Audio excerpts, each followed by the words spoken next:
নমস্কার বন্ধুরা, আমি সোমা গাঙ্গুলি। আজকে একটা আমিষ রান্না নিয়ে এসেছি, এগ কারি। কীভাবে বানাচ্ছি আপনারা দেখুন। লাইক, সাবস্ক্রাইব, কমেন্ট করবেন। কড়াই বসিয়ে দিয়েছি, তেল দিয়ে দিলাম। এরপর ডিমটা নুন হলুদ মাখিয়ে রেখেছি, ভেজে নেব।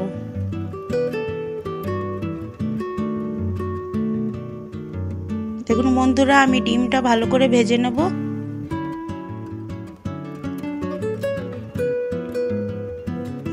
ডিমটা ভাজা হয়ে গেছে, এরপরে তুলে নেব। পেঁয়াজ টমেটো পেস্টটা তেলের মধ্যে দিয়ে দিলাম। আদা রসুন পেস্টটা দিয়ে দিলাম।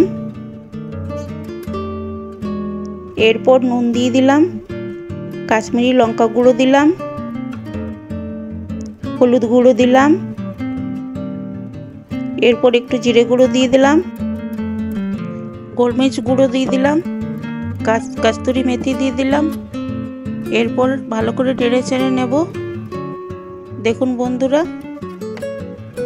একটু জল দিয়ে দিলাম। আবার মশলাটা ভালো করে কষে নেব খুন্তির সাহায্যে,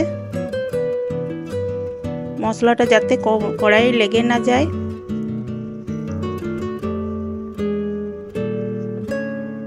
আবার একটু জল দিয়ে আবার ভেজে নেব ভালো করে মশলাটা।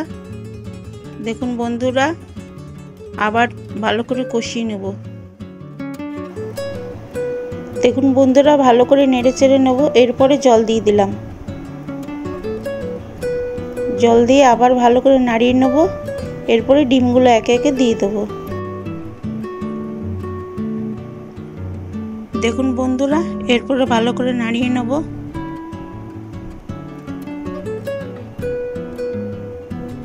দেখুন আমার এগ কারি তৈরি হয়ে গেছে।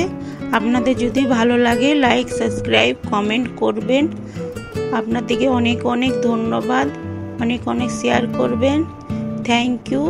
নমস্কার।